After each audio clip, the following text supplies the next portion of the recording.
A cold man sits. A cold man sits. A cold man sits. A cold man sits. A cold man sits.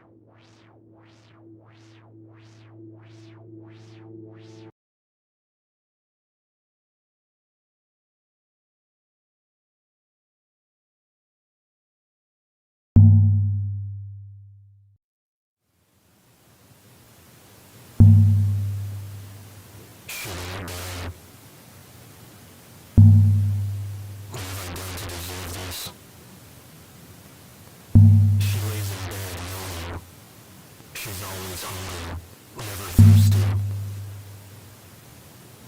In my sleep, I still live in the bedroom, softly illuminating.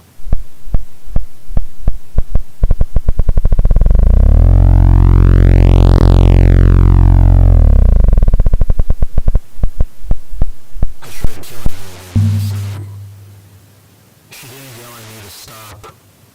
No fight. After my failure, she looked up at me and smiled. Then she closed her eyes and turned her head away from me.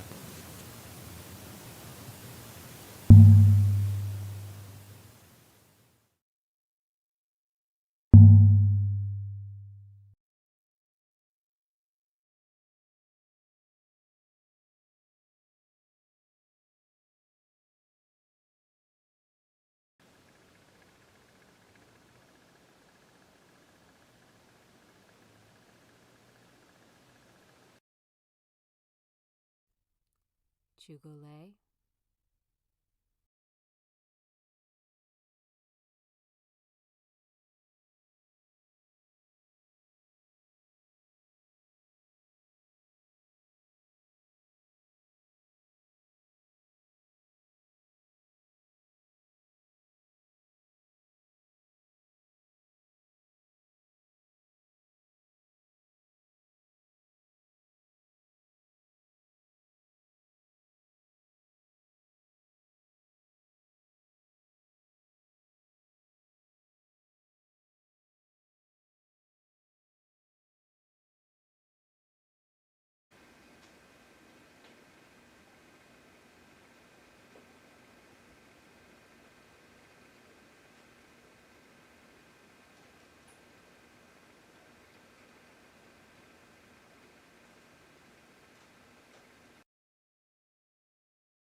He had already killed one that day.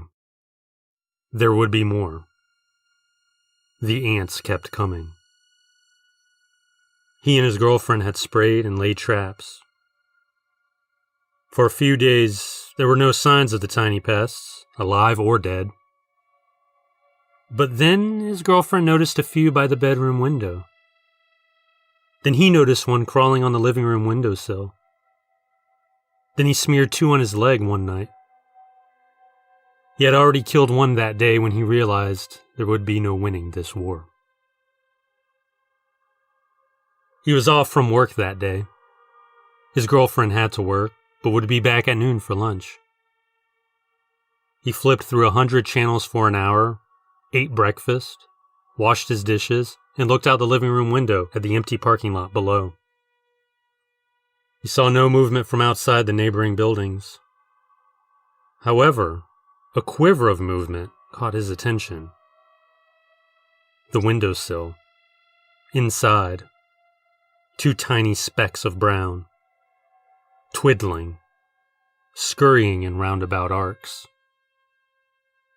He crushed them with his thumb. He was about to wash his finger off, but he saw more on the window itself. 4, 5, 6 more ants? He went into the kitchen and grabbed the ant killer. The spray bottle was getting a lot of use lately, but it was still half full. Returning to the window, the man saw the scurrying had doubled. Faster, faster, more. He squeezed the trigger and soaked the ants. They continued to move about for a few seconds until they finally slowed down. He sprayed them again and then went around the small apartment, spraying the windows, baseboards, drains, any openings, any possible entryways for the ants to invade his territory.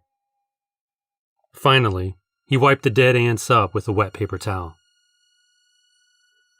He told his girlfriend at lunch about the ants, and she insisted that they continue to be vigilant.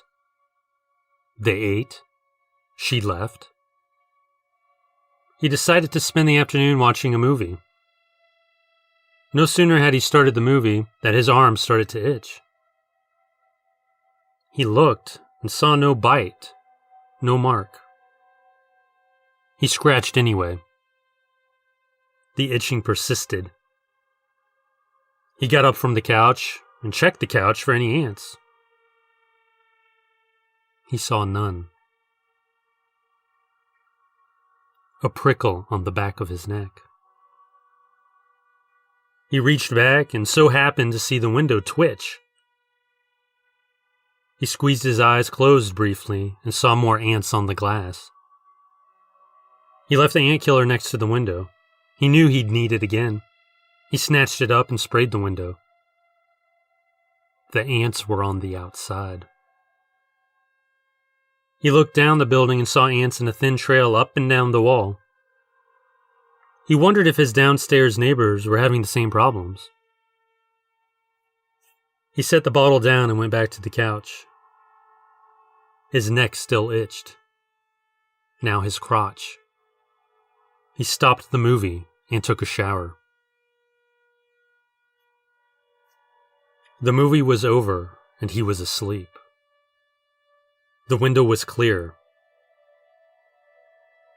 And then, a singular dot of brown appeared at the bottom of the window, outside. The man woke and remained silent. He thought he could hear a squishing sound, as if someone was walking through muted mud.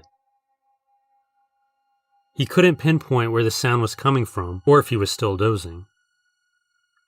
He turned to the window and saw the ant halfway up the glass. He was awake now. He got up and saw the ant was on the inside. He bent to pick up the bottle and saw an ant on the back of his hand. He laid his finger on it to squash it and felt a pinprick of pain. He squashed it and his finger went into his hand deeper than it should have. He looked at his hands and saw ants scurry from the bottoms of his hands up and over to the tops. His thumbs were covered in brown and black. He shook his hands frantically, but they wouldn't come clean. His hands felt tingly as if the blood flow was returning to them. He slapped his left hand against the window and his hand dissipated into tiny black ants which scattered over the window and wall. His mind shut down then, only to open slightly to allow for one last thought. One last action.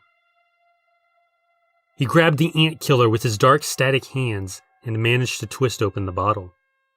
His entire body tingled now. He raised the bottle to his lips and tipped its clear contents into his mouth and then onto his face. But by then, it was too late. She was outside with her 10-month-old. She was smoking a cigarette, looking up at the second-floor apartment window. Her boy was playing in a small patch of grass, gooing and gogging. She smiled at him, then returned her attention to the apartment above. She still couldn't believe what had gone on up there. She met her neighbors shortly after they moved in, and they seemed normal, nice. She talked to them when they would pass on their ways to and fro. Nothing the couple said or did suggested the terrible scene that would befall them. She shivered. She stamped out her cigarette on the sidewalk and walked over to her baby boy. He was chattering quite happily. She smiled down at him. He looked up and smiled back. A small black ant on his baby thumb.